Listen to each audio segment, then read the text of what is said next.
All right, welcome back to the Who is Will Sims podcast. Today my guest is Eric Robinson. He's a musician from the Baltimore area. I've known him for years, playing in different bands. He currently plays with Kelly Bell Band, Shelby Blondell, and they also Shelby and Eric just started the All the Things podcast. So they got some cool stuff going on. Eric, how you doing, man? Hey, man, what's going on, Will? How you feeling, brother? I'm doing good, man. It's good to have you. Yeah, good, man. Good to be here, man. We've been talking about it, and this is our first time, getting together and doing it. And I'm excited, man. It's interesting and cool to be on the other side of it because doing the podcast, like you said, me and Shelby now doing the All the Things podcast on YouTube. Plug there, Yeah, there it is. I'm usually doing all the production, so it's good to just be able to show up and just talk there. Yeah, it's funny. I started this back in December, and then I saw you guys were posting, and then actually another one of my friends from like childhood started a podcast too, right around the same time. And I was like, man, there must be like it is something in the air, man. Like people just like I don't know about you, like I've thought about it for years, and I was like, I want to do it, but I was like who really cares about what I have to say? Yeah, right. But then I was like, you know what, I want to do it for me because I think it'll be fun, you know. You know, even if I'm just doing it by myself, just talking about things I like, it's almost like therapeutic. Absolutely. And then like getting to have guests like you on, like for me, it's one of those things where like we've known each other for years, and like most of the time we're lucky if we get to have a conversation when we're out. It's usually like, hey man, how you doing? What you got going on? Cool. All right, I got to make the rounds, like and we're kind of in and out, and so like this is really cool to like get to sit down and learn about. Learn about the people that I know and respect so much. Right, sure, man. Because God, I mean, we've known each other for many a year now. But it's like, but I'm the same with yourself. It's like, myself, I'm a big YouTube guy. I'll sit with my iPad, and it's funny. I always joke people. I have a huge 70-inch TV, and I spend most of my evenings with an iPad in my lap, looking on YouTube at podcasts or just interviews and all that other stuff. And I I was like, man, I got a lot to say. I would love to participate in the discourse and everything, but I false started because I'm like you said, I mean, who cares what the hell I got to say? Yeah. But there's also like that feeling like am I too late? Like that bandwagon kind of. Well, I get the feeling I don't think that'll ever really ever end. I think we're just at the beginning of it, and it's just always going to be a thing. But and not to mention I'm a tech head, so tinkering with stuff and cameras and software and all is right up my alley. So I took to it really, really quick, and I'm enjoying doing it. We gotta have you on. We're trying to start to have our friends on too. And that's another thing is also is that just like you said, I know a lot of people. I know a lot of interesting people, and you do too because we know the same people. And it's like, I'm going to put some of these jokers in front of camera because I find them engaging, so I would think other people will too. Yeah, so you kind of do like different themes and stuff. You pick like different topics and kind of have like discussions about that, which is cool. I think that's fun. We're kind of throwing darts to try to see what sticks, That's kind of intention right now. That's the reason why on one episode we'll be talking about food, on another we'll be talking about music, on another we'll be talking about movies.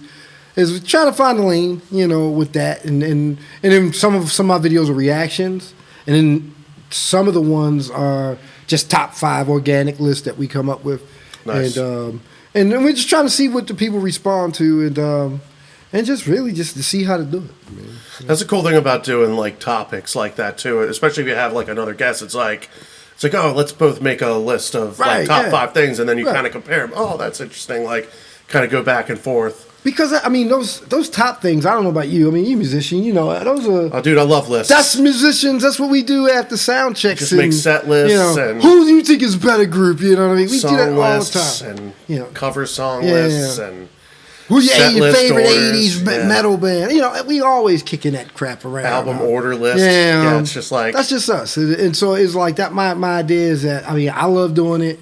I love watching it, And to be perfectly honest with you, I've seen people get huge responses from things that I know I could equally do. How about that? Like, you go, this guy's got a cell phone in his front seat of his car, and he's just talking about his favorite bands. He gets 100,000 hits. Right. But I enjoy it. So I'm dip my toe in it and try to have some fun with it. And I'm glad to be here on yours. Yeah, man.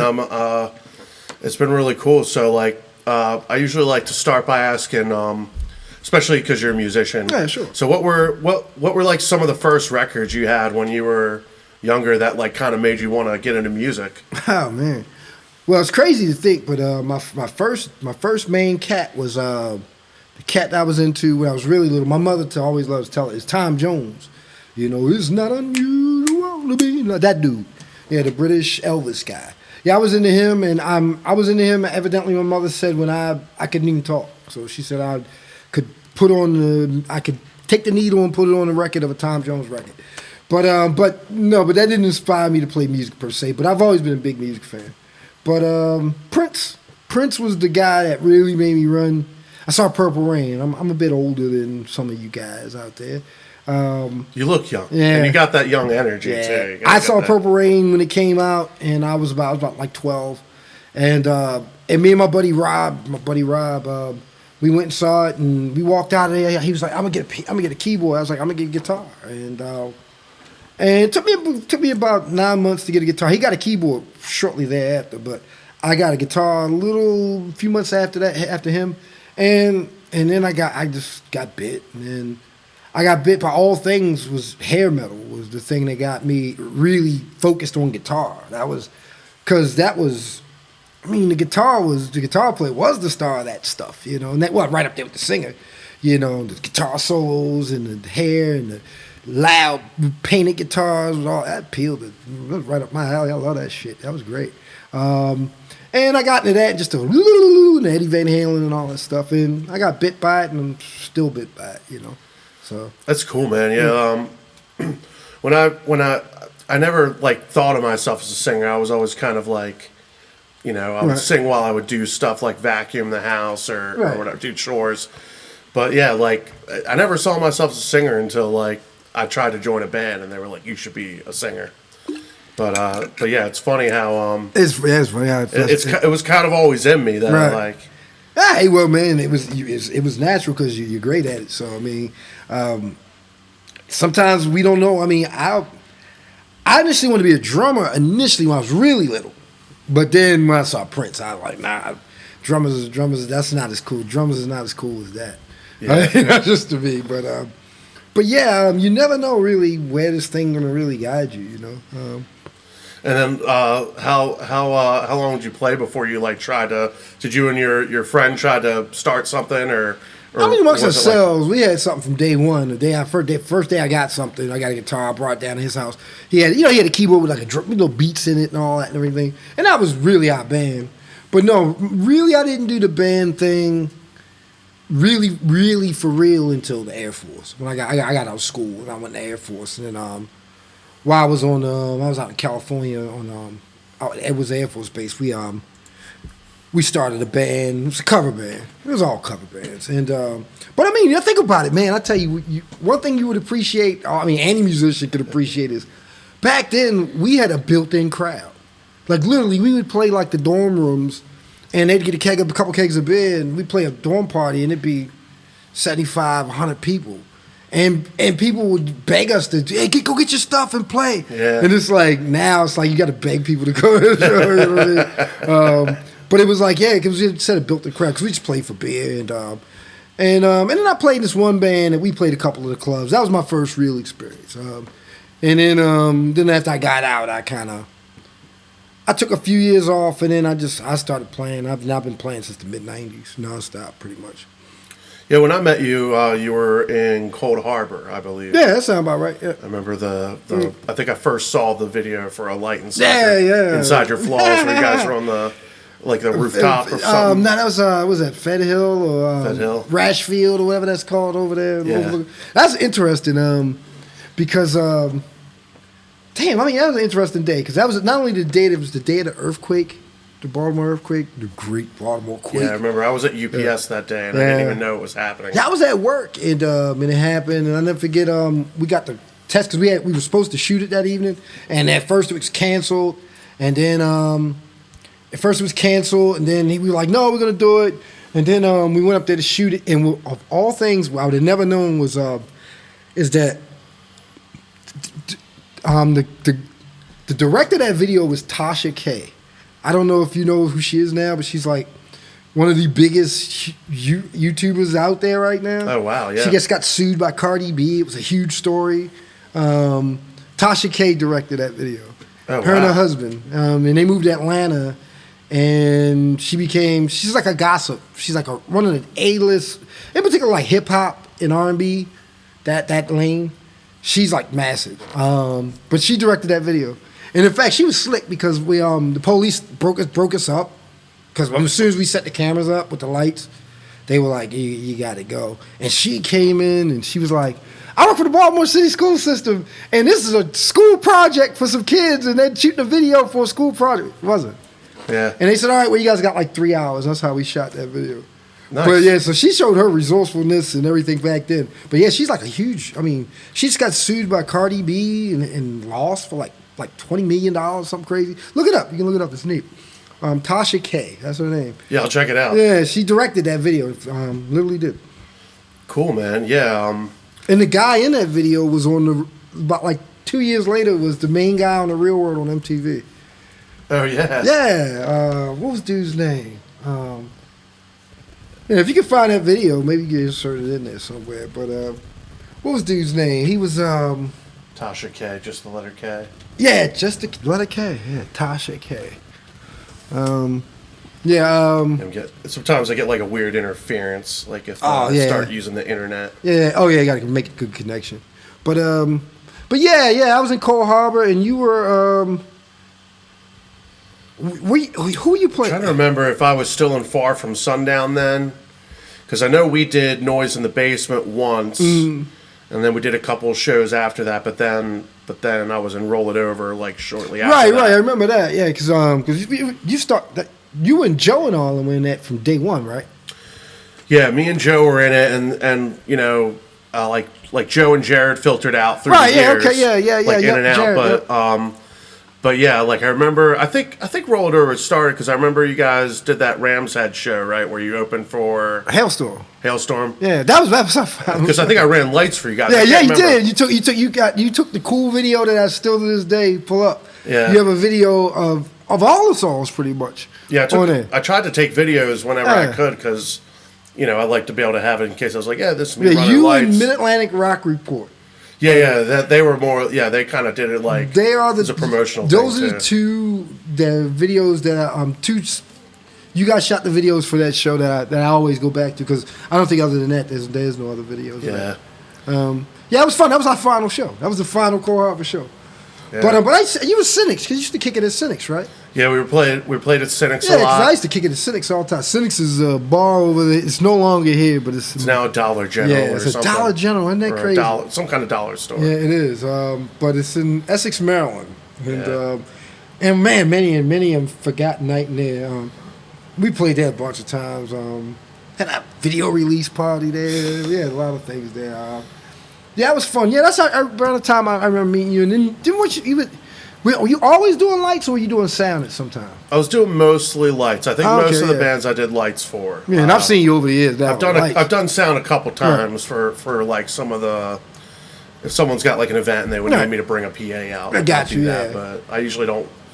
If I'm not going to walk into a venue and be like, I'm here to run sound. I learned that the hard way. Yeah, hey, man, you know a lot about that stuff. Man, come run sound for us. Yeah. Nope. I've had bad experiences with that, too. I was terrible at it. But yeah, man, it was Cold Harbor, and then you were in like you were in the lineup of Chemical Red, and then and then after that, which that was only around for like a little while. That was so, man, then because that whole line of Mark Ritchie's bands, starting with Influx was his first band. That was where I met him. I was in Solar Cult. Yeah. Which, you know, Joe and Jarrett and all of them, they kind of joined after I left that. In fact, we went around following each other around for a little bit. Joe and Jarrett. they were kind of, I would leave something and they would come into it. Oh yeah, the other one was Caught Looking when you did. You guys, that was a one-off show. Yeah, that was with Jenny Rage and that was fun. Yeah, because I know that they still talk about that show all the time. Chris and now they've finally got like their own little cover band thing. Yeah, they finally that was fun. I know they love music and they love playing music and stuff, so it's always good to for them to be able to do that. Yeah, those are my people. I haven't seen them in a minute. I haven't seen. Well, he's playing with you now, right? Yeah. He's focused on like the Phantasm stuff mostly, but that's a good man. He was playing with me for a bunch of shows last year, but yeah, man. And then Shelby and Kelly Bell. I know Kelly Bell does a lot of really big gigs around town, which is cool. I played a little bit. That girl Mundy down in D.C. That's right, Mundy. I forgot about that. Yeah, I've played a lot. I've played a lot of people. But it's just because it's what I love to do. I mean, I just truly love. I love the fellowship.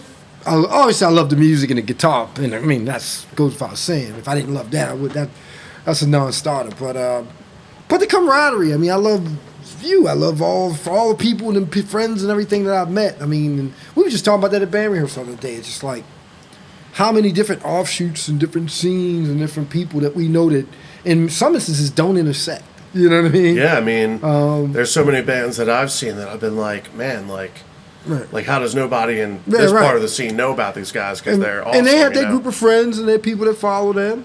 And you're like, wow, I'm just getting to know them. And then sometimes, but most times you get a little bit beneath the surface. You got common friends. Because there'll be people that go, oh, what's the name? Or like to this day, we'll play somewhere and I'll see somebody I know from the Noise and the Autobar gang or something, all our friends. Like the Kevin and all that gang.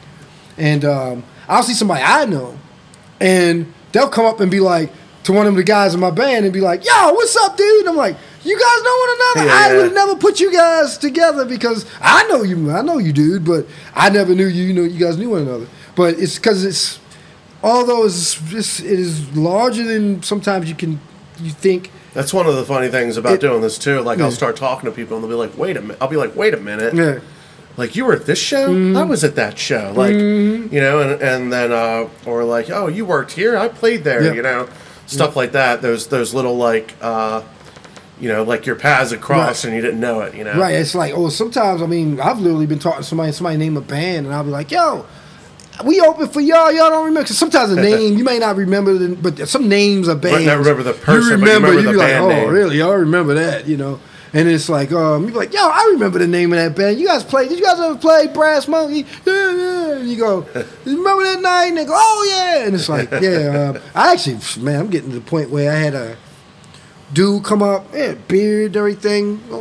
Just a music dude. And we were setting up and loading in and that type of thing. Everybody bands, everything shuffling around. And he comes up to me and he goes, Solar Cult. And I was like, I said, yeah, man. I was like, that was me. He was like, yeah, dude. He was like, I still have that CD. I was like, cool. I was like, what do we played together? He was like, no, you guys played in Edgewood. He was like, you guys played in Edgewood.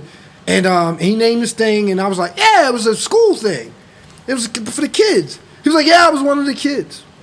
And here he is. He's in the band playing on the same bill as us. Full beard, grown-looking joker.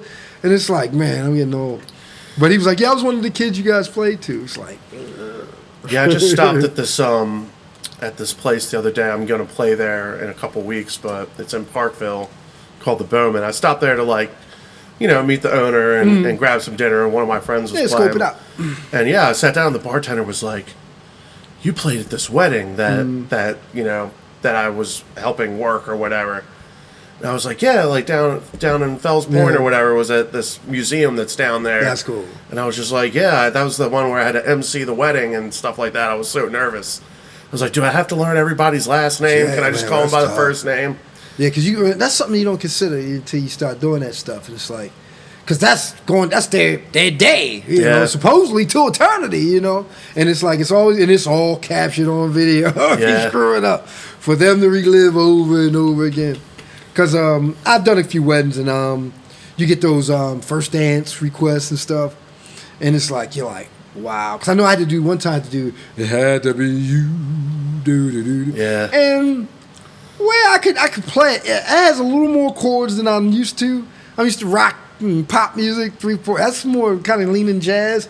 But either way, I pulled it off. But I remember thinking, I was like, it's me, the bass player, and the singer and the drummer on this one. If I screw this up, everybody's gonna hear it. Yeah. But I made it through it. Yeah, they were nice. They just let us we played whatever the first dance songs and stuff. We just had them set up and we played them through the speakers. That's cool. And then That's cool. They did give us some songs for when we were playing to learn, and they, so that ended up being a really cool time. Yeah, it's a great time and that's some good money. And it was also we had done a wedding, and it was kind of like I don't say anything about but it was kind of like why are we here? But this was one where as soon as we started playing, everyone was on the dance floor, man, jumping up and down and having the best time ever, and it was like. Well, I'd imagine you guys are probably attract. I know we do as a band, and as a rule, we generally don't do weddings, but at least Kelly Bell band. But we have done several fan weddings, people that are legitimate fans of the band. And that's another thing that's crazy about that is that I can't take all that credit for that because, that band was around 15 years before I even got in it. But they have some real loyal fans. But playing, we get it. I've gotten it playing out. We play. People come and go, oh, we're having a wedding. We want to hire you. I'm sure have you guys gotten that? Yeah, we've had people that ask us, and actually, how much you charge for a wedding? We get, I love your song selection. Yeah, and we'll be like, I'll usually refer them to Kelly, but I've gotten it a handful of times. Yeah. My daughter's getting married, and we were looking for a good blues band or whatever. Usually because weddings aren't as bad because we understand we got the song list that kind of accommodates that, but also stuff. A lot of times. If it's a wedding, there's going to be money involved. Which is not as big of a deal. But it's usually when someone's like, "Hey, my 50th birthday party's coming up, and I want to have a party in my backyard." It's we'll do it, but it's got to make sense. It's going to cost some money. Actually, we had a guy. He was such a fan of the band. He had us play. I want to say him and his wife didn't get married. They for whatever reason they didn't do the marriage. They did a union thing, and he built a cabana. He called it the Fat Blues Stage or the Homegrown Stage. Yeah, he was out. He had some money. He was a contractor guy. Really nice couple, man. They had a big cookout, and we played on this stage that he had built for us to play his civil union thing. Yeah. Loading was interesting because we had to go through I remember that. But they were really cool. They had a pool. It was his family and everything. And he came up and played trumpet with us. It was weird. It was a good time. That's cool. Yeah. Yeah, man. Going back to you were talking about the collaboration stuff. When I was, I was still in Roll It Over. I think at the time when we first did that Sheffield session together. Yeah, I was going to bring that up. I was going to make sure I brought that up. We recorded that, but yeah, that was. I didn't know what was going to happen with those songs at the time, and I was just kind of experimenting with possibilities and stuff. But because then you finished them with Tony. Yeah, Tony ended up taking everything and mixing it, and we added stuff and edited everything and made it all work. That was a cool experience. Sheffield's. I just saw Vance. He just sold that. He said. Yes, I saw Vance is selling Sheffield. So yeah, I know that there's been different people in there and stuff, and I've tried to, I've helped them a few times. That was fun. I never forget that was fun. Man, that was so great. And that first night it was freezing that one night, and they had ice all over the place. I'll never forget that. Yeah, but and then like I said, I've seen you Roll It Over. You did that for years, and then and Phantasm, I saw some of you guys' earliest shows, like Tin Roof and all that. Yeah, we were doing Tin Roof a lot. We did a couple at Angels. Yeah, I was coming out because I love you guys' song selection and to see Tim and Joe. That's just so cool. Yeah, I was always just so lucky to have those guys as bandmates because they were all incredibly talented and they loved what we were doing. We were always having fun. And, you couldn't ask for, a better thing for something like that. It was never I'm I'm just doing this because I need the money, or I'm just doing this because I mean, that type of situation. I hate playing this song. I hate playing that song. You know. Yeah, you can't have that because that whole stuff, that type of thing we're doing, especially when you're going, it's supposed to be a party, and if everybody's not having fun, it's going to translate. So a lot of times, you gotta, like I can tell you with Kelly Bell, we cut up, we have a good time. So a lot of times it shows. I mean, that's basically what you get is us cutting up. I mean, we don't even do set lists. Kelly just calls out songs. He just calls out songs. Nice. And it can get interesting. That. But it get interesting sometimes. But it keeps us on our toes. And like I said, it's always fun. And we're always cutting on each other and everything. And as long as everybody's, keeps a good attitude, they're buying in. It's going to translate to the crowd. So yeah. I was getting ready to say something. Brain fart. Yeah, man.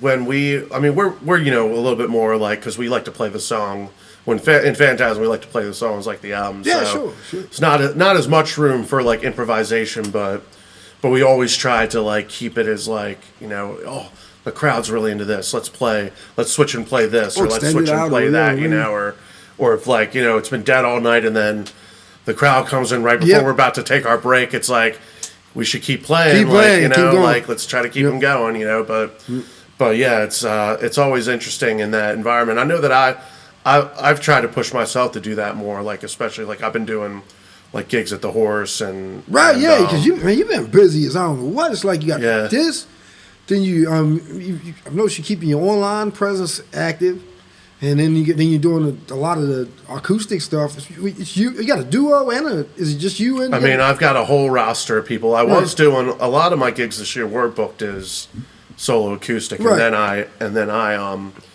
said, you know what, man, like it's got to be so boring sitting there watching me play acoustic guitar. Like I need to get somebody that can play off of me. So I got my buddy Taylor, who he plays keys in Tia Nesta, and he plays with the brothers Claire and stuff. And I was like, hey, like come play keys with me at these shows, and we'll I'll split the money with you or whatever, and so that's really like added a lot to that. Right. But that still, type of show, doing that and then on top of Phantasm. Well, what's Phantasm kind of on kind of your schedule's kind of lax a little bit. We're we haven't been doing as much. Yeah, because the warmer months, a lot of times, it's less stuff. I prefer it. I like taking a break during the winter. To be honest with you, I mean we play, but nowhere near like we do. Because summertime, you got all the decks and people, you got all the outdoor. Outside, if you get like down on the shore or something. The demand for band is triple or probably even quadruple. But it's like, but I'm not complaining. I enjoy having them. And plus, I don't like playing. I don't like load in and load out storm, freezing cold any daggone way. And not to mention, if you got a heavy winter schedule, you got to worry about snow. You got to worry about it gets. It can get tricky. Yeah, it's always a bummer. Like if you have a gig and you're excited about it, and then it's even I had one earlier this year where like it didn't even snow that bad here, but like on the other side of town, like where my drummer lived or whatever, he got hit pretty hard, and it was like I had to be like, hey, like I can come play this, but I'm not gonna have a band with me. Like I usually become a spectator on the winter. I go see people. Yeah. Like in fact, I've been meaning to get to catch one of Kevin's things. One of those I always have a good time with emo shows and stuff. I haven't been to one in a minute. I've been meaning to get out to that. Yeah, they're always hopping. I almost always have a gig booked like that night. So we should be come April. We'll be back in it. That's right. I remember what I was going to ask. I was going to ask about the new music video you guys just did. You guys just dropped a music video? This is like last year. Okay, I wasn't sure. I saw someone share it, and I think I just assumed it was new. Okay, we did actually. That one was interesting. We did 2 videos in 2 days. Yeah, shot 2 full videos in 2 days, and I mean, like it was like one day was like 15 or 16. You shot video take a long time for 15, 16 hours, and got home about 1. Turned around and a fan lent this house that he has land and stuff and all this stuff. And then the next had to be on the shoot the next morning at like 6 or 7. Yeah, and then shot all day till about 12 or 13 hours there too. It was fun, and then you know how it works. And then 3 months later, you get to see the video. You know? Yeah. Almost when you forget that it happened. Yeah, you're it's like oh, I came in. Oh, even wow. though it wasn't, I in case the director that listens, it was less than 3 months, but it was. But you know what I mean. You do it, and it's like you don't see nothing from it for a little while. But yeah, they were great videos. It was I'm Gone and Long Train. We shot them both. The one I saw looked like you were inside like a warehouse. I don't know if you shot them both in the same spot or if it was two different types of videos. But that was it. There were two different types of video. Yeah. What it was we shot all that. That was in a way. That was like a actually, you know what that was? That was I would have never known. I would have just said it was some kind of warehouse, but it was a place where they bend steel, like heavy duty steel, like and it's like the people give them like dimensions of what they need bent, and I mean you think about it, somebody's got to do that. I mean you never thought about it. Yeah, somebody. And that's my aunt worked in like one of the metal companies over. It used to be over in like Dun, or it was really Sparrows Point. Oh man, you had all that around here. I remember being like a little kid. Yeah. And I think my dad and I would go to pick her up, and like you could see inside, it was like Terminator 2 at the end. Like stuff going on in there, some real molten metal, like whoa, it was like something out of a sci-fi movie, like real, man. So yeah, well, I mean, you got to think about it. Baltimore at one point in time was a big industrial town. I mean, look it up. I'm a big historian. I love that stuff. I don't claim to know a lot about it. I just love the history. But we shipbuilding. We don't do none of that no more. Now, well, we do very little of it, but we used to be a big major for all that stuff. Sparrows Point, Bethlehem Steel. Well, we played the big Bethlehem Steel in Bethlehem. We played. It's they turned it into like a public space. They have like a brew house, one of them places where you can get beer. They have bands, and we went up there and we played. They had like a blues night. And we played, there's a big stage right in front of it. It's Jumbotron and everything. Nice. And on the backdrop is the daggone plant. And it looks massive. It's huge. And what's this place called again? It's Bethlehem Steel. Their headquarters in Bethlehem, Pennsylvania. And it's kind of a museum of sorts. They have like placards that tell you, like, as you walking through everything, they'll be like, this right here is what's smelting and where they would bring the coal. It's right near the water and it's trains. You can see it was quite an operation. But the one thing that stuck out to me with that, they said there was a placard that had like these facts, and it was like they made enough steel here to make, it was like 1,000 Empire State Buildings. It was something really crazy like that. Wow. It was something really insane like that. They were like in the 100 years that thing was active. And also it was like 500 and some odd men died. It was. They had all these facts that were like, was enough steel to go around the world X amount of times. It was something. But it's all, they repurposed it. And it's all like a museum now. It's really huge. And it's like the backdrop to the stage when you're like playing. Yeah, that's cool. I'll have to check it out. Yeah, it's daggone music, man. The things, places, and the things. Music has, allotted me to see and do. I mean, just within the region. Not even, none of us are no stars, but when you think about all the things and the people we've met and the events, like, I mean, some of these events you probably get hired for these. You would never know that they have like a pickle festival in Boonesboro, Maryland, and it's a big deal. Yeah. I mean, it's a big deal. Cars are lined up down the road to get into it, and it's it's interesting. Just with what you have right here in the backyard. Boonesboro. We did a gig there once. It was at a a bar, some bar up there, and it was a charity ride event. So it was these bikers were riding around and hitting all these spots. Yeah. And we were at like the last stop, and there was like all kinds of food and stuff there. Nice, yeah. And we played like one set to like 100 people or whatever. And then as soon as the first set was done, they all just left. They were just like, yeah, we've been out riding all day. We're tired. We want to go home. Yeah. And we were all just like, should we keep playing or should we just pack? And they were just like, you can just pack up and go. We were just like, I heard that. We were like getting ready to play like 3 1-hour sets or whatever. And it was like, hey.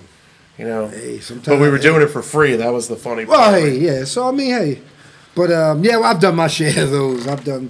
We did one up there, Rise of the Sun, with at the Harley. They have a big Harley thing up there. I've driven by that a few times. They had like the mobile, that was cool, like a stage out there. Yeah, we played that. That was impressive to hear all those Hardys when they rev up. Think sounds, but that's why you always keep what's the name in your back pocket? Get your motor running. Yeah. That's E, just E. It's pretty simple if you know it. Once you learn it, you're like, okay, that's pretty easy. It's E, and then it goes to, I think it's like G-A-E. It's pretty simple. Born to be wild. They usually love that stuff. But yeah, there's a few songs like that I've learned. I'm like, wow, that's a lot easier than I thought it was going to be. Oh, yeah. Yeah, it's funny you said that. What did I just learn not that long ago? And I was like, I always assumed it was really hard, but I was like, because it has a lot of horns and shit in it. What? I'm not going to hang on it because I won't remember. Yeah, you're good. But I learned it and I was like, oh, it was a Dave Matthews song. That, Ants Marching. I always thought, I was like, David, I'm not going to learn that. That just sounds like it's hard. It's really not that hard at all. When you learn it, it's like, now he has some other songs that are crazy, but that one was I was surprised at how simple it is. It's just like, it's like 3 chords. Yeah, see that meme that goes around where it's him dancing, and it's like Dave Matthews has no songs where he should be dancing like that. It's so hilarious. He's doing like this weird news for you. I saw him at the height, like in the '90s. It was a festival. It wasn't HF Festival, but it was something like that. And they were big. They were real big at the time. Yeah, I mean, a couple of those albums had like a few big hits. Yeah, they were at the height of their powers, and it was also at the height of like right in the middle of grunge, because they kind of came right toward the end of grunge. And I never forget, I was the craziest thing. We were all laughing because we were scratching our head because mosh pitting to Dave Matthews, full on mosh pitting. I mean, but they've been moshing all day to everybody. So, but I was like, yo, how do you mosh to Dave Matthews? But they were doing it the whole show. I could see like, because what's the one song? Is a 2-step that kind of like, it gets going and it's like, all right. But this was like that, like 97, something like that, 98, 96, where everybody, they moshed to everything. You could put up the Cranberries up there and they would mosh to them. I mean, well, you ever go to HF Festival? You ever go to? Yeah. I only went to, when they like tried to bring it back. And it was a great lineup that year. I can't say I went to the golden era ones like in the mid 90s. I went to 99, which was one. The big deal with that one was Stone Temple Pilots had got back together after they had broke up. Okay. And they had got back together and they were playing that, and then Rage Against the Machine headline. I remember it rained. I mean, it rained so hard and so nonstop that you ever been somewhere and you just get so dumped on, you just like, well, I can tell you. It's down. I mean, it's down into the insoles of my tennis now. I mean, my sneakers now. There's not a dry, nothing in me that's not wet, so just may as well stand out here. And but they were good. I mean, Rage Against the Machine was good despite the rain. Yeah, I went to a show. It was Radiohead at Jiffy Lube Live back in 2009 or 10. It was It was on their In Rainbows tour. Gotcha. And I remember, like, I went and picked up my friend. He lived downtown. I picked him and his girlfriend up. He gave me a CD the week before. He was like, "Hey, you like Radiohead?" And I think I knew like 2 or 3 songs. Well, Radiohead's dope. And he was like, "I think you'd like them." And he gave me a CD and I listened to it. I was like, "Yeah, I love these guys." And he was like, "You want to go see them next week?" And I was like, "Yeah." So I went and picked them up. And we drove. It was like pouring down rain already in Baltimore. And it was like an hour drive down 95, then another hour to get around 495, and then another hour to get down to 60, Route 66 to get to, it was Nissan Pavilion then. Okay, right. And like by the time we got there, when you get the one road going in, that gets. I don't know if this changed. It's been many years since I've been there, but I remember getting in and out of there was not easy. Yeah, it's only one road in and out. Yeah, I saw Rush there. I've seen AC/DC there. I've seen a couple people over there. But yeah, so by the time we got there, they had already started playing. They were like 2 or 3 songs in, and it's still pouring down rain. You know, we put on ponchos. I brought and marched up the hill to because we were on the lawn, of course. and stood there. Man, it poured down rain nonstop the whole night, pissing, and it was still an amazing show. Yeah, like, they were amazing. Yeah. Yeah. Well, that's the one good thing you can say, especially if it's a summer show. A lot of times it's really hot out. What the hell? You know what I mean? Even though I'm still not a fan of just getting everything soaked head to toe, you still got to drive home. Right. But yeah, I've had my share of those, and I've played that. I've played some of those. We played one time. We played in Rockville. We played a show. They have it's called Holiday Days. They basically shut like the city downtown down there, and they have like multiple stages, but they have a big stage. We play that every year. The Nighthawks, the blues band Nighthawks, DC Legends, and we always play with them. And one year we played, and it just started pissing bad. And man, those people did not. I mean, well, some people left, but the mad majority of them did not budge. That's awesome. Yeah, because it was the encore where we all play together, and we were cool because we under the overhang. But that's when you get appreciation for it, and it's like, and I mean appreciation. Sadly, we did 2 or 3 with Phantasm where we had like really great crowd. We were outside, but like the PA was also out. Mm-hmm. So once it started raining, like the sound guys we cut had us a off, ton of those, and they were basically like, this is pretty much done. Oh, we've had ton. We got totally we missed getting our gear really ruined. I ain't gonna say where because we still play there, but and it's because it's not their fault now. But it rained so bad, and the band before us's gear got all trenched because it was the way this sucks. The stage was they had set the stage up on the bottom of a hill, I guess, so to give it like an amphitheater thing, and so all the water ran right down, and they canceled everything. And we've had our share.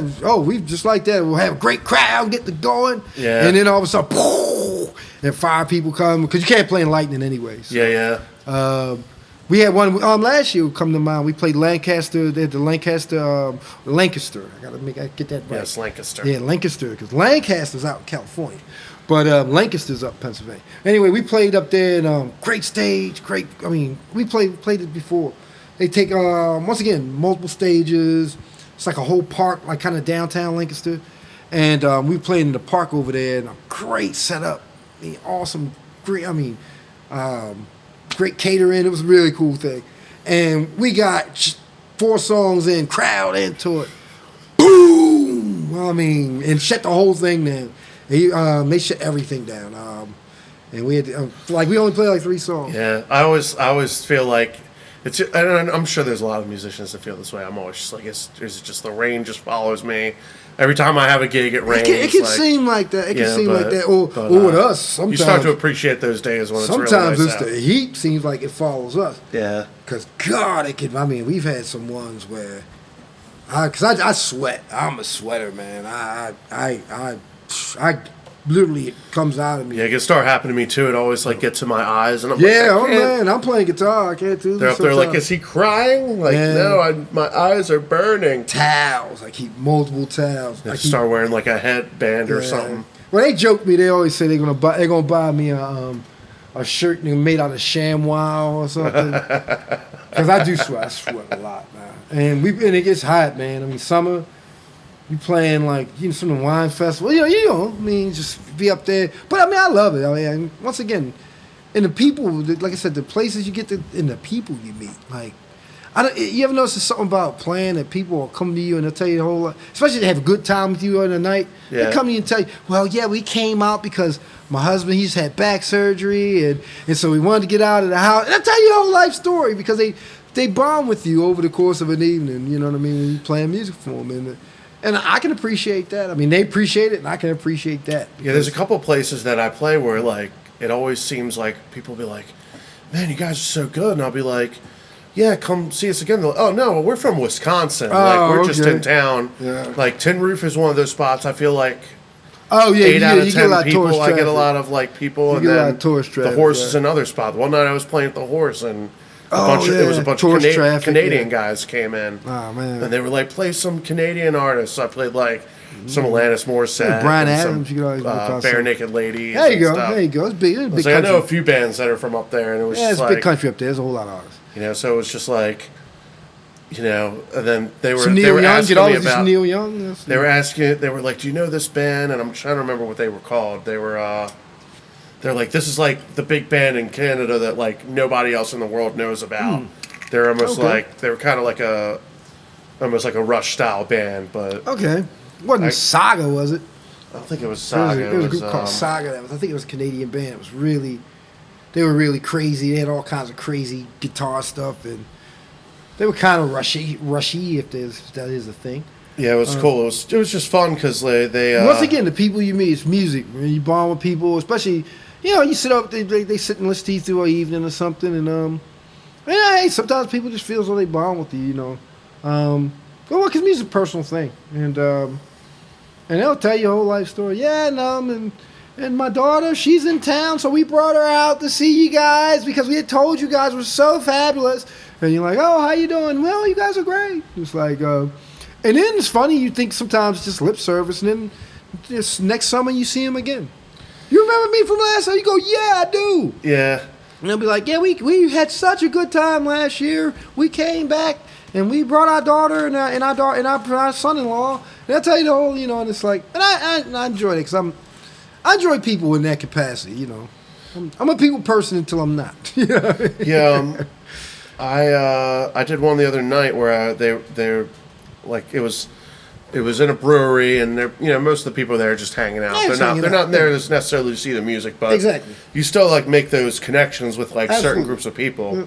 And I did like a cover of I tend to do a lot of songs that are like you know, like female led songs like Alanis Morissette. But I did "Torn" by Natalie. Yeah, it's not by her. It's actually by another artist. She did a cover of it. But like they were like over there like singing along and stuff. And afterwards they were just like, "You were so great!" Like, and it's cool, you know. Like people love that stuff. They sing along, especially girls. They love that stuff. They going out. You know, this go out celebrating. I mean, because for that night, you're the DJ for whatever that event is. You know, maybe that was that girl's on somebody's birthday. Maybe somebody's getting divorced. Who knows? Maybe somebody got engaged. You were the soundtrack for that evening. And that's kind of cool. Yeah, you never know like what's gonna hit, and like sometimes, and I do a lot of originals at these shows too, which I've like tried to make it a thing. You know, like I wanna, you know, like I said, I want people to have a good time, and I know that I could sit here and play, you know, Tom Petty song after Tom Petty song, but like I have to put myself out there, and that's. It's as much of a risk as anything, and sometimes you get like a really good response, and you're like, "Hey, people like this song." Like, you know, that's you know, it's great feeling. Yeah, and encouragement to keep going. You know, and again, that's why it's so nice having Taylor on the keys too, because he just adds that like. Oh man, I can only imagine having a keyboard player because he can fill the bass out a little bit with his left hand and give you keyboard, man. Does he sing too? Not yet. He's getting there. I was trying to let him set because he had to learn like a bunch of songs. Oh, you know? That's enough. Yeah. You know, I was like, but I'll get him. Yeah, 2 years. We're gonna get together at some point and be singing. Whatever. That's dope. But yeah, we got a new keyboard player. Well, he's not new actually. It's his third year. But got John. He's amazing. God. Yeah, piano players. I envy them. They can do the whole thing. There's something about like just the amount of things you can do with a keyboard. Oh man, like, and if you're allowed like to, you can only make so many sounds with a guitar. Like, and not saying that like you can still do a lot with a guitar. Yeah, absolutely. But like, you know, like you got like a really nice keyboard. Yeah, like especially piano, synth, weird sounds. You know, scary sounds. Like you could just pull up any kind of thing. And it's like it's incredibly flexible. You know, so that's really cool. You writing with anybody? I know I write for Kelly. I mean, and I'm always writing. I mean, you on Ableton. I was doing a lot of electronic music. I got a bunch of electronic music. Probably about like maybe 25 songs of that I've done. And nobody's ever heard it. It's just me doing it. One day I'll put some of that stuff out. And then I'm always writing. I got I've been in love with Logic on the iPad now because you can just take your iPad now and you don't even need all the laptop. You can just take your plug a small interface into your iPad and roll. It kind of has drums, has everything in it. Put your keyboard into it, and it's really dope. So I've been into that. I'm always writing. Pick up a guitar. I'm noodling. Something's coming out. But no, I don't have anything coming out other than working on a new Kelly album this year. But that's the whole band. Contributed to that. I mean, right now you guys are doing the podcast thing, which I know. It can be a lot of work, and but it's also like fun. It's a learning experience. Yeah, it's been a heavy learning, but it's kind of it's leveling out because now I'm up to speed on a lot of the fundamentals. Because initially, every little thing, you're like, how in the heck do I do this? Just something simple, like you're like, I want to just cut this and put that there. And just like stuff like that. And then once you learn it, it's one less thing. So eventually it'll get streamlined, it'll level out. And then the next thing is like, now you've got that skill, you can use it in other things. Right. Like now I'm kind of trying to learn how to be creative with those things. Like I'm trying to make the videos interesting, like trying to make like little goofy little meme things and everything. And you got to appreciate now when you watch your favorite YouTuber and he has a lot of little zingers and a lot of little Urkel cutting in and out. Like he'll say something and what? And you see those things and you just dismiss them and laugh. And when you're doing them, you realize, thank you, good on you, because you got to be deliberate to that stuff. That stuff is not as easy as you think. Even though it's not as hard as once you really understand it, you're like, oh, okay. Because there's templates for a lot of that stuff. Once you learn, like there's what they call like these gestures that you can just drag into on top of something in the Final Cut. I use Final Cut to make stuff move and all that. Like you can it just literally says that, and you can just. But you got to learn how to do it and get it right, to time it right, and all that. But it still makes you appreciate it because. You'll watch. I mean, I don't know as you watch your favorite one and watch your favorite YouTuber, and he has all kinds of, The Office and Recreation Parks, little things cutting in and out, and you just take that stuff for granted. But you have to actually do it. Yeah, it takes time to do that. Yeah, you have to literally go get it. And I'm sure that there's like an element of like there's probably an element of like sometimes I said that this would go there. Then there's probably like an element of like. I need to find something that goes here. Yep. Something needs to go here, and then they got to go find it. You got to go find it, and then you got to edit it. Then you got to put it in there, and then if you take it, and a lot of those guys will put a funny head on it or something. You got to do that, and it's like, and it's not impossible, but you realize you're like, wow, for that little 2-second zinger, that thing took about 20 minutes or a half hour, or even 45 minutes to get done. Yeah. But I'm trying to learn that now. It's like. How to make this stuff entertaining. But my ultimate goal is I'm going to do other ones. I'm going to do a guitar one. I still haven't decided on what that's going to be. Something guitar. I don't know if it'll be talking guitar, or it'll be just playing guitar, or kind of a combination of both. But I haven't come up with nothing original on that because anything I could think of, there's 10 other people online that I know that do it way better, and I can't even. Yeah, I was just watching. I only watched like a few minutes of it, but it was Rick Beato was talking about. Wow. He was talking about the James Bond theme, and I was like, the core. That's how you play the James Bond theme, and so like last night I was at Tony's, and the whole time he's like over there, and I'm like.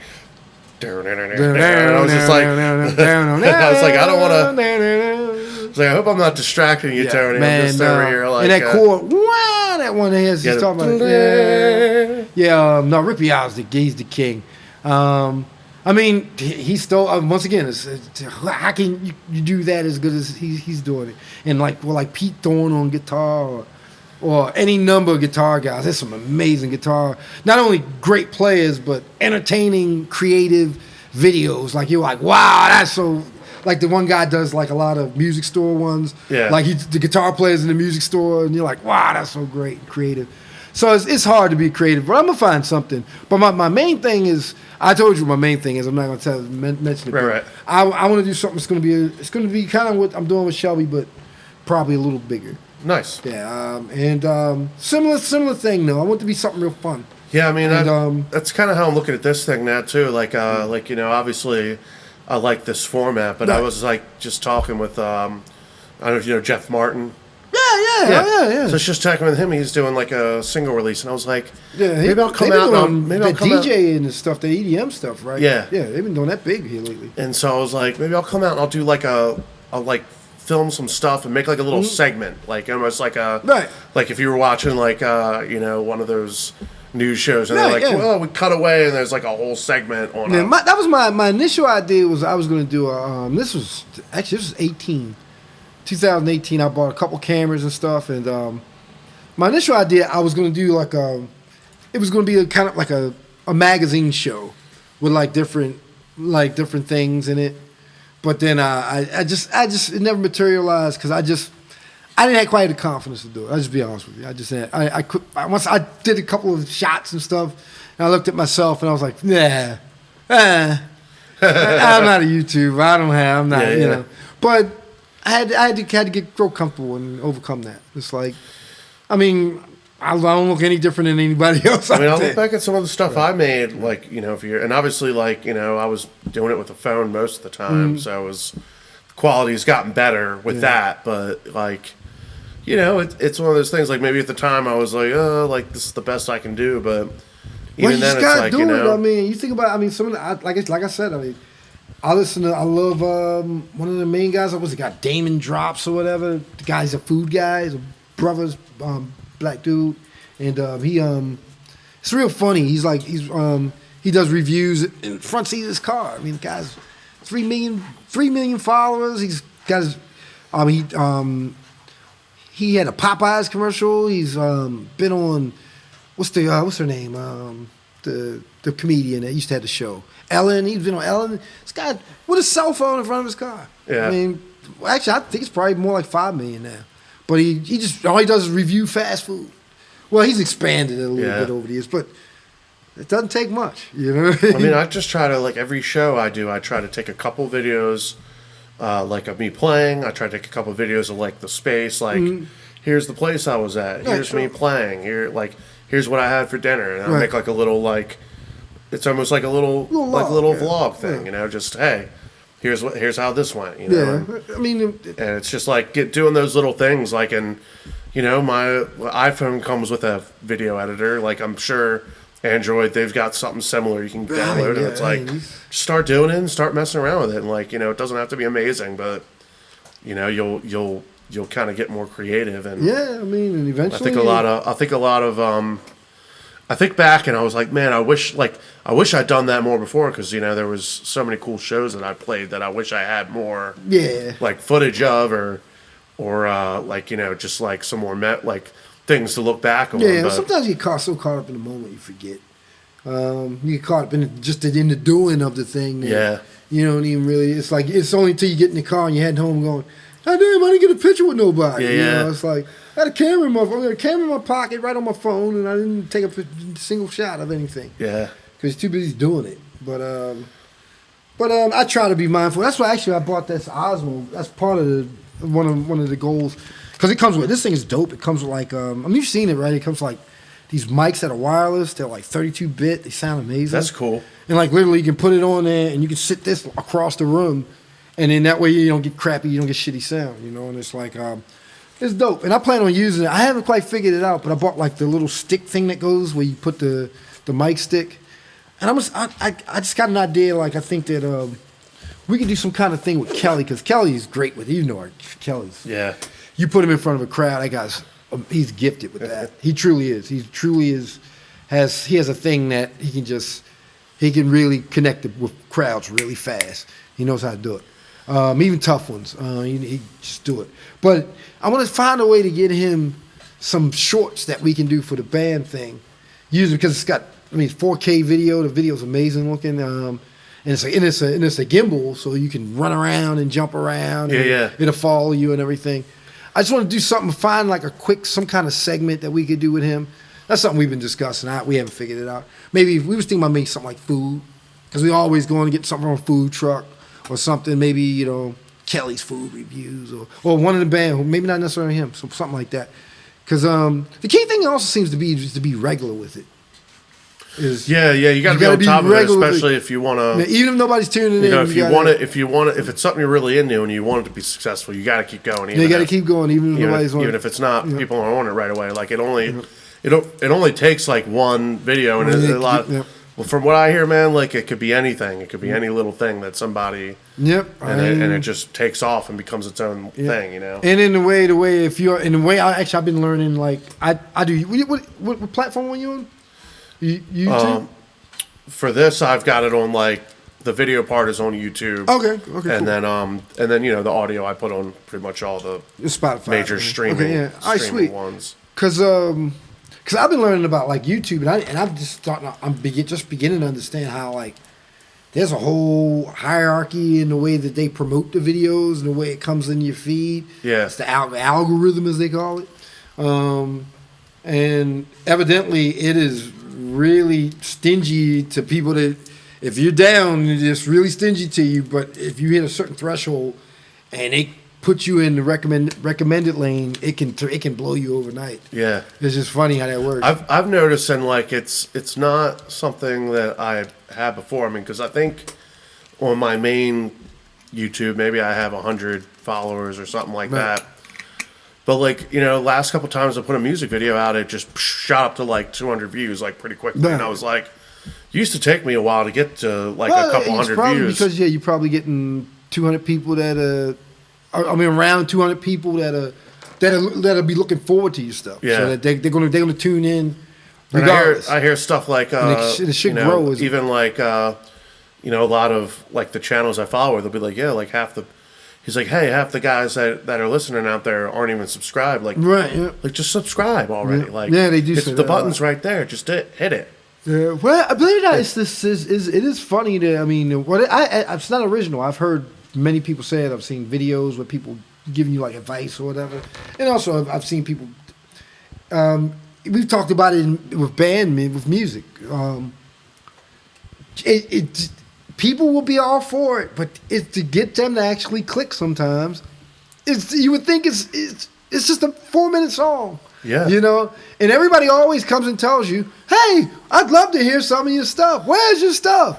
Where do I go to find your stuff?" And then you post it, and you're like, "All right, we worked hard on this, and we released it on Tuesday morning," and you put it out, and it's like 300 people like your post saying it's coming out Monday. You're like, Monday, new song. 300 people go, yeah.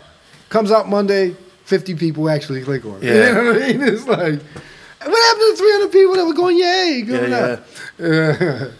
And that's always funny. And I always think it's funny doing the announcement for an announcement, but like big announcement tomorrow.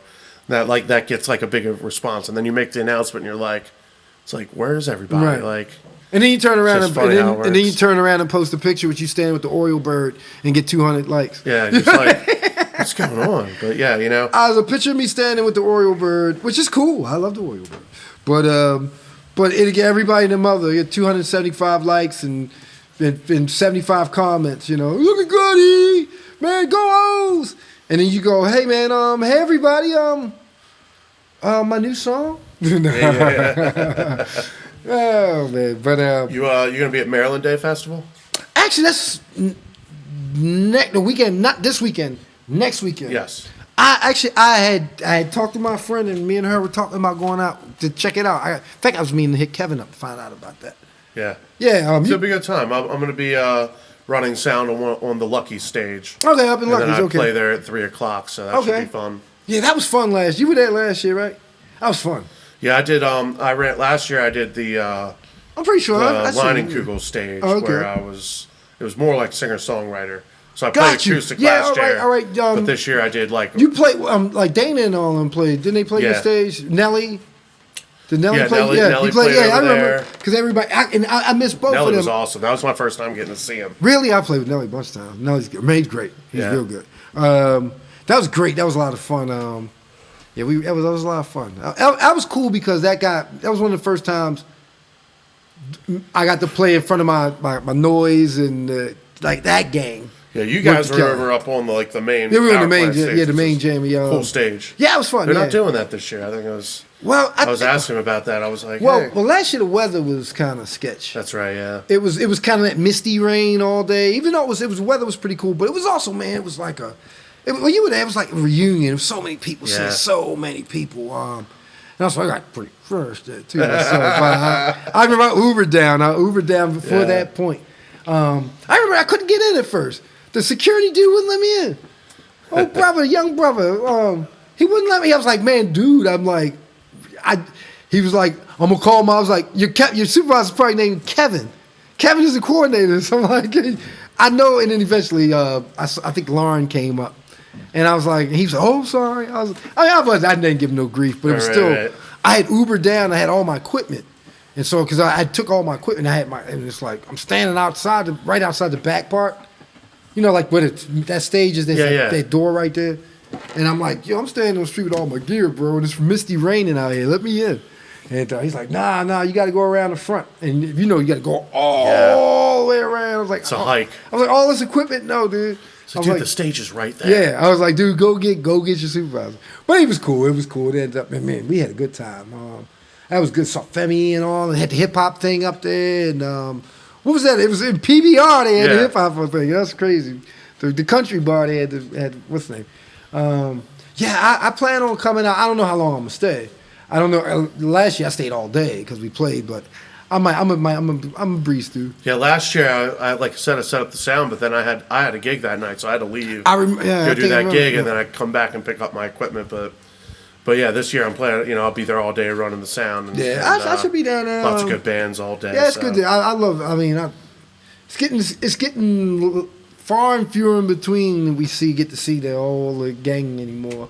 Yeah. Like that, that like we used to see each other every Monday nights at Noise or there's always something going on, or somebody playing, or Kevin's cookout, or somebody's having a cookout, or people getting married, people having kids, people moving, things that It's life, man. It happens. It does. But we had a good run. That whole little gang there ran for quite a while there.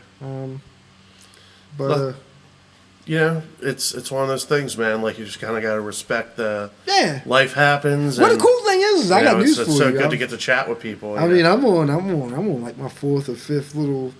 That gang is like my third or fourth, probably even maybe a little more than that, of gangs of people that I ran with that just seemed like we would always run, and now a lot of them got grown kids, and because I've been playing music since. I'm playing music 40 years.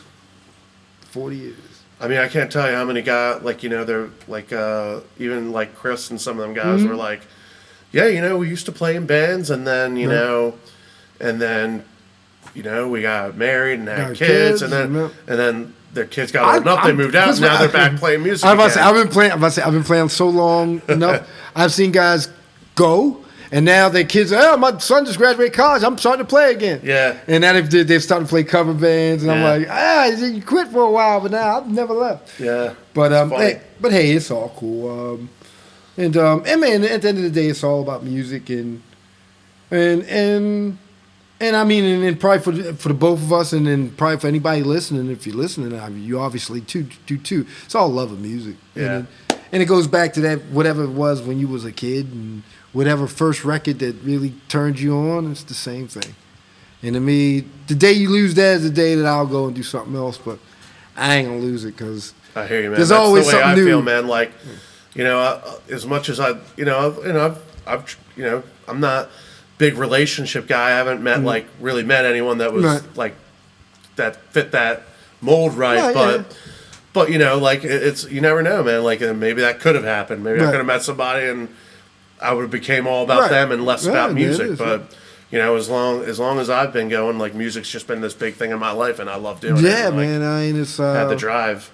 Although we've seen it change over the years, because I don't know about you, but I can't help but to still miss those days of like just going to Sam Goody's and picking out. You might have went there for one thing because you knew that was coming out, but you go and look around and remember having to prioritize. I got $30.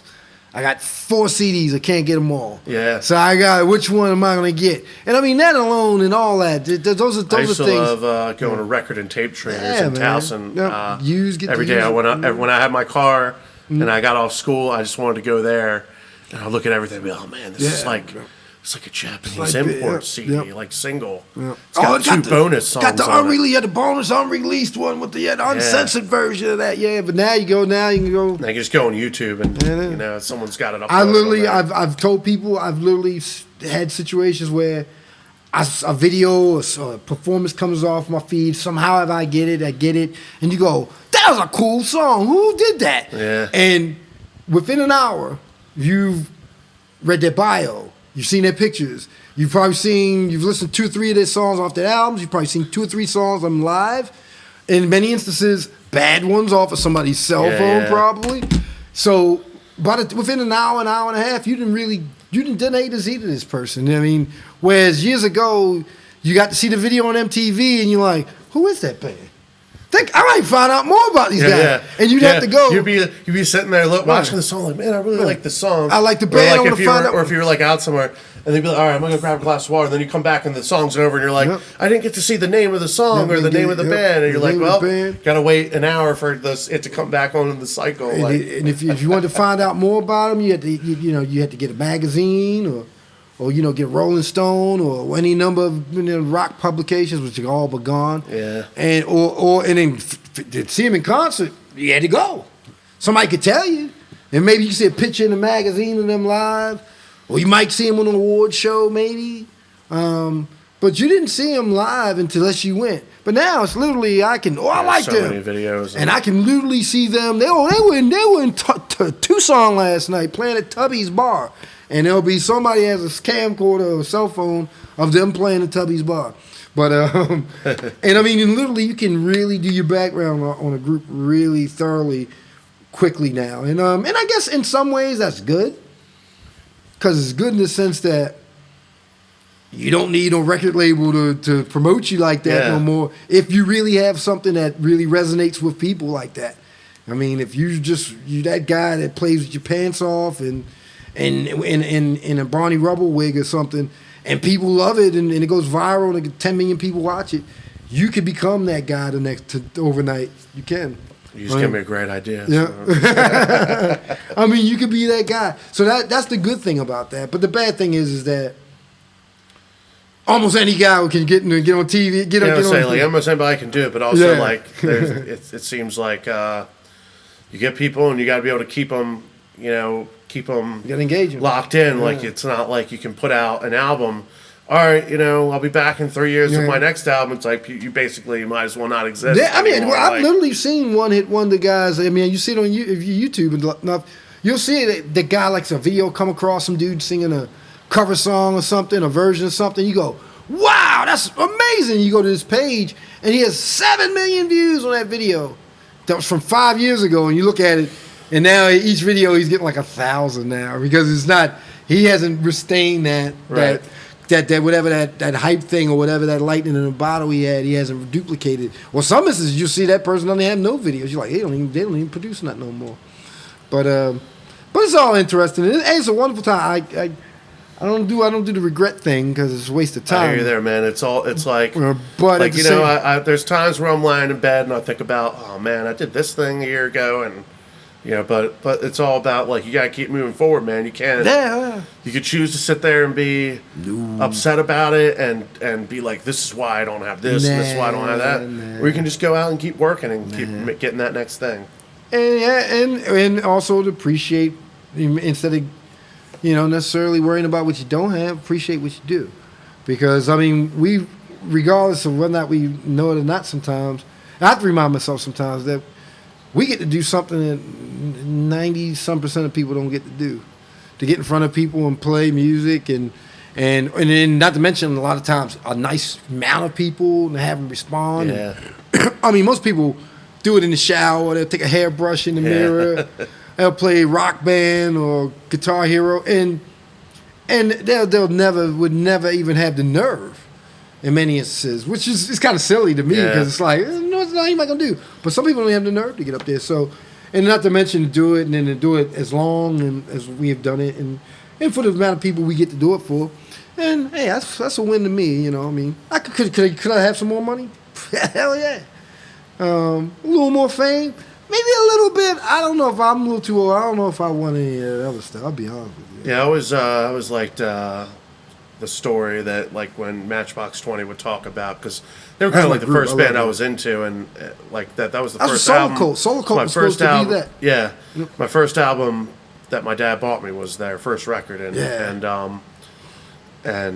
yeah, they were talking about how the songs became bigger than the band, like the band members. Yeah, they were one of those. He was like, we could still like go to the grocery store and not get mobbed. They're one of those. It was pretty great. I was like, I'd like that. I'd like my songs to get huge. I'd imagine Rob Thomas probably had a period of time where he might have got it. He probably got the start because he was hot there for a minute. Yeah, I mean when he went solo, that was a big deal. The rest of that band, you don't know who they are. You know what I mean?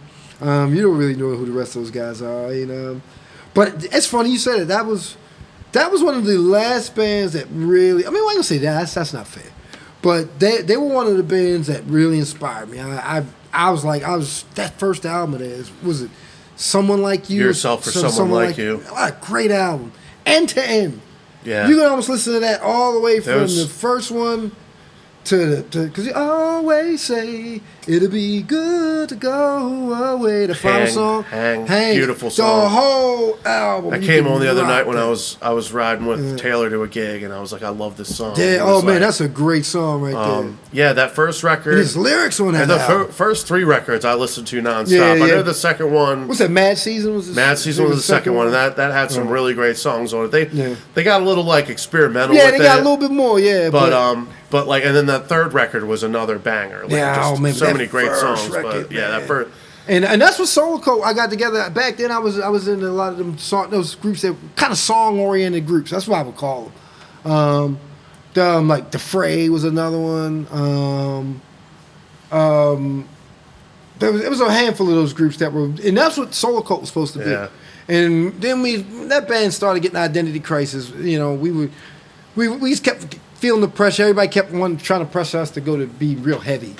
Yeah. And that just wasn't what we did. I'm guessing that was probably around the time nu metal was starting to become a thing. Everybody was in. I remember a lot of the guys. People sound like Breaking Benjamin. Yeah, and I like that stuff too. I did, but that wasn't what because the singer in that band, Casey, that guy, still one of my favorite singers I ever worked with. The guy wrote great songs, and he had that Rob Thomas thing. He had that thing, and it just didn't materialize. But we had a fun little run. We about 6 years we ran it with that.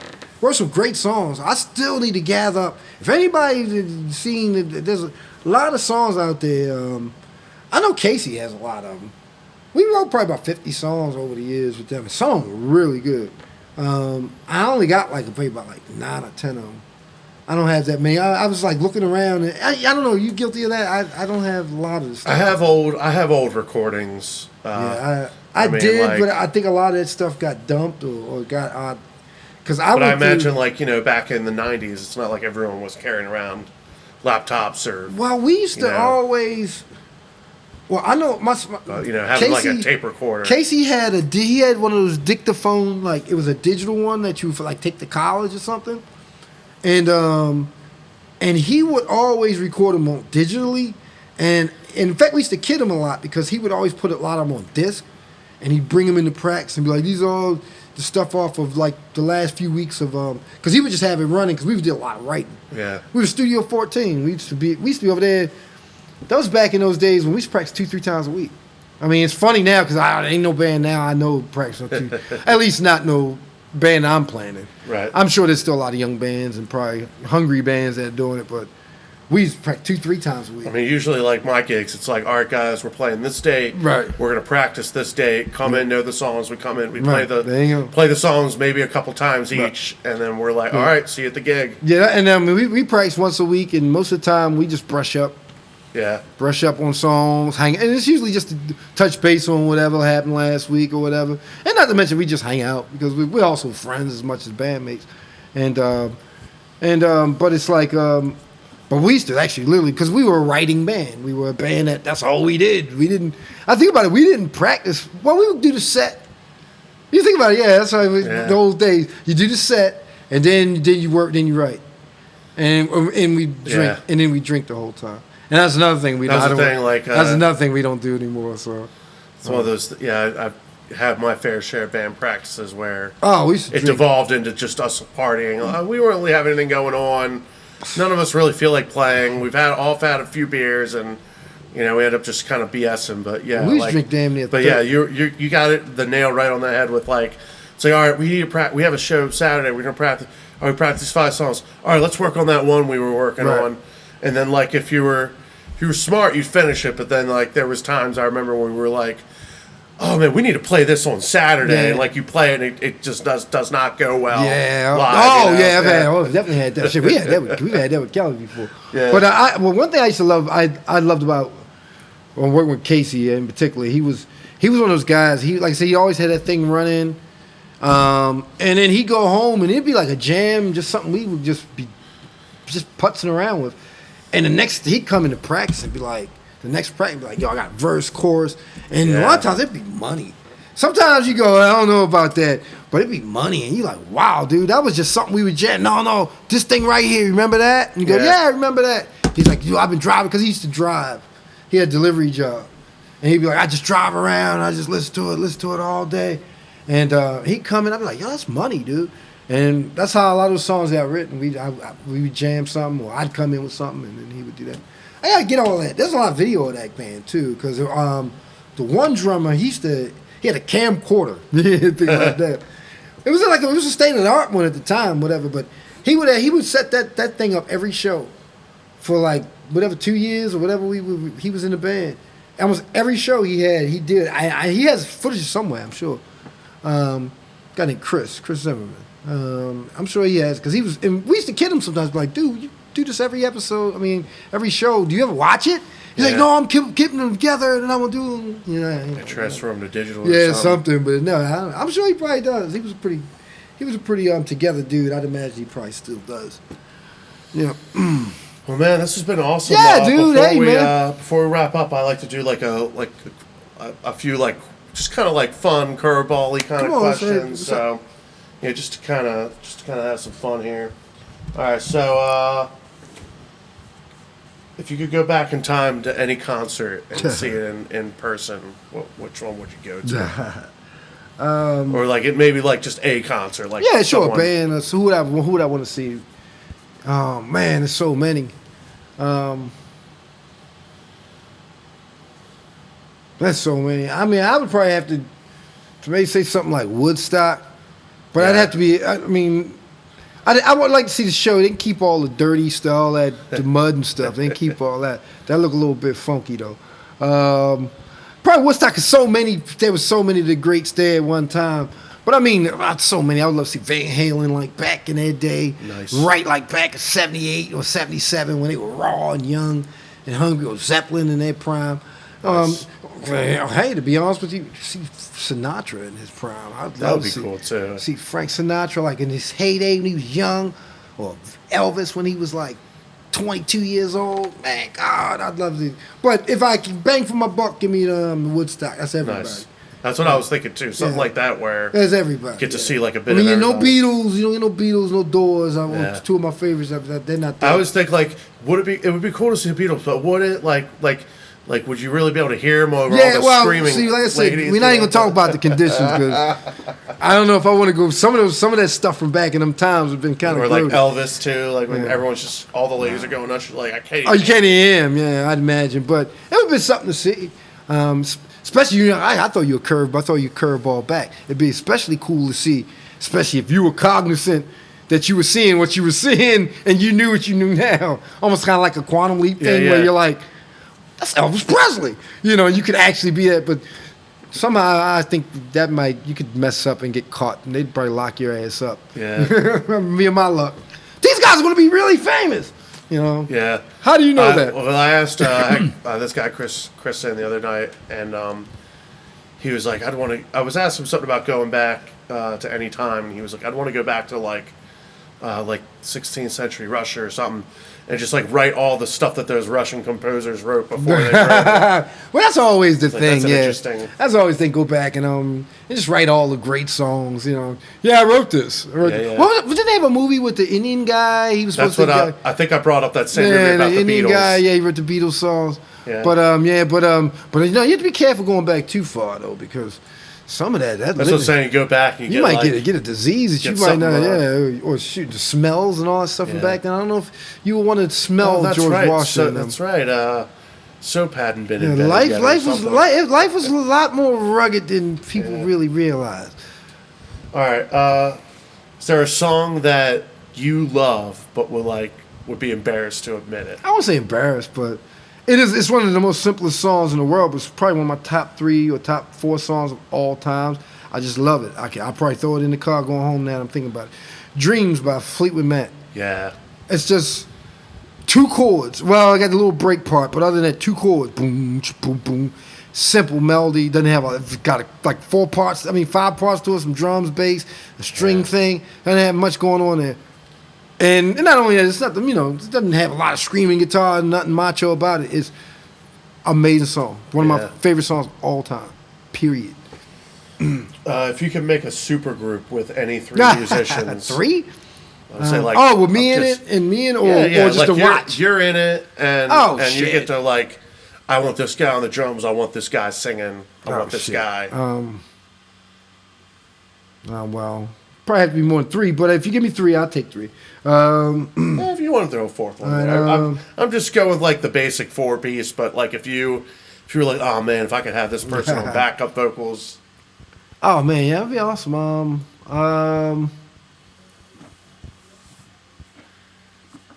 That's tough. That's tough because first off, and don't even think about would these people gel. We're just going with just my favorites. Sometimes you just think, well, that drummer would never play with that singer. You can definitely get in the weeds with this one. You can get deep in this one. Well, no, they wouldn't get along because the styles don't match. Just my favorites. 3 of my favorites. Give me something like Pino Palladino on bass. On bass, yeah. Yeah, because he can do it all. He can probably. I imagine he can probably even rock if you want. I've seen him play with the Who, and I've seen him play with Nine Inch Nails. He can do it all. So give me somebody like him. Give me with John Madden, and then give me Steve Jordan. And then maybe I would like a keyboard player because I can't. I'm not that guy that's gonna fill all that. And then I would need a singer because I don't sing. And a singer would have to be by committee. So I'll just say, give me the band. I'll hold the singer. Yeah. I'll bring the singer. So the band would be, and then give me a keyboard player.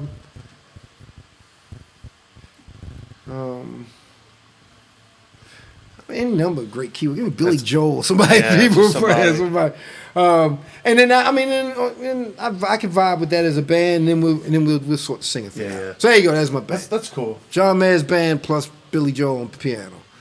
All right. What's the worst job you've ever had?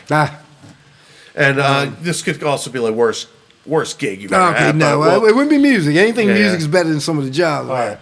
Nah, shoot. When I was a kid, man, I got a summer job working at the college with the HVAC boiler room people. And actually, believe it or not, it ended up being a good job, but the actual work, oh my God, we had us doing some stuff. We were in boiler rooms in the middle of the summer. And so I remember one day, all this stuff flooded, and there was this hot water, and we had to bail it out with buckets. Literally, just imagine a boiler room in a school. It was at Morgan State University. It was at the college. And it was a big heated boiler room like Freddy Krueger would be in, and the heat in the middle of the summer, and I remember it flooded about chest deep. And we had to go in with these waiters, and we had to basically bucket it out. And it was like leaving your house, taking it all the way out to your house, all day for 2 days. For 3 days we did that. Me and 2 other kids from school, and then eventually we got to where we found the drain, and we had to get it clear the drain out, and then the valley drain. But anyway, that was I would say this is by far the worst labor I ever did, and it inspired me to never do that again, and that's why I work in the office now. I was like that. Those guys that do that, I love them, and I commend them. Yeah. Tip my hat to them, and they deserve every dime they earn. But it won't be. It's one of those things, man. I haven't had to do many laborious jobs. I think the job I do now is probably the most laborious thing I've done, in working in event production. But it's mostly just carrying stuff I've done labor. I was in the military. I've done a little bit of all that. But even working in a restaurant for a few years, it's just you learn. Yeah. You learn how people can be. You learn working in a restaurant. You learn a lot about yourself. I waited tables very briefly. I did dishwashing bust longer than I waited. I did that for like 2 summers, busting weight table. So I didn't quite get the brunt of the, even though I got some of it, but not like the weight when you were wait staff, the crap you have to take. Now, I appreciate anybody do that stuff. I'm not going to do it. I'd do it if I had to, but I'm not too big to do that, but I'd rather not. But yeah, that was rough as that summer job. Even though that summer job ended up being a silver lining of that was, whereas we worked hard like that, like maybe once or twice a week, we also had a lot of downtime in that job. Yeah. And the other kids that we would ride out to the summer job with, they all were landscaping. So it was every day cutting grass and painting and doing all that jazz. And so we'd work hard like twice a week, but like 3 of the days we'd be back there in the air conditioning chilling. Nice. So it had a silver lining. All right, last one. This is a deep one. All right. Would you rather fight 1 horse-sized duck or 100 duck-sized horses? Oh, man. Just picture in your head. I said, my buddy Charlie came up with this one, though. He was like, you got to ask somebody this question. I take my chances with because a horse is strong for his size. Yes. I mean, and so you said 100? 100 horse-sized ducks. Duck-sized horses. Yeah, I take my chances with the 1 horse-sized duck. That's one thing I just got to run away from him, even though he got 2 feet. He ain't quite got the full. You can't really I don't know. Ducks kind of got that thing. They can move a little bit. Yeah. And they can fly. So, I mean, I wouldn't be fighting none of them, but if I had to, I'll take the 1 because all I got to do is kill 1. Yeah. And not to mention, I mean, and then not to mention, okay, so you saying 100 horses are fighting me back. So, they could overwhelm me. Yeah, overwhelm you. They can overwhelm me. That's the way I see it. It's like, I'd rather, like, if I lose to the one thing, then I guess it was my time. But, like, at least it's like, I got to take out one thing. And if they fight me back, that's like you took out 70 and you're like, I got 30 more to go. Yeah, and if they fight me back, that's a big thing. It's all hypothetical. Now, if they were just chilling out and they were just minding their business, I mean, I'd probably take the horses. You can just stomp them. But if they're fighting you back, they could the duck, I mean, you probably screwed either way. 'Cause that big duck would probably the bill. I've always heard about like how like geese and stuff can be like pretty hostile sometimes. Yeah, I mean, could you imagine? I mean, a duck would probably his bill be the size of like maybe a small hood of a car or something. Yeah. I mean, you'd probably be screwed either way. Yeah. But I take my chance with the duck because I can run from him or do something. I find something. I get a big piece of bread or something. I don't know. Eric, it's been a pleasure, man. Thank you so much for doing this. All right, brother. Anytime. We gotta reciprocate. Have you on all the things or whatever one of these because I'm told you about the one I'm gonna do. That might be a good one because it's gonna be like a party. That one I envision is gonna be. It's gonna be a party on YouTube. It is. I think it'll be a good time. Yeah. I mean, I'm not exaggerating. It's not gonna be a party. There'll be no drugs. Right. It's gonna be a party like grown adults have, Yeah. No, it's gonna be. I envision something. It's gonna be kind of like a maybe Howard Stern back in when it was good. All right, man. I'll see you. All right. Follow the link in the video to hear the original version of Will You Remember, the first version we recorded that Eric played on, and he wrote some really amazing guitar parts for it. So go check it out, and thanks for listening.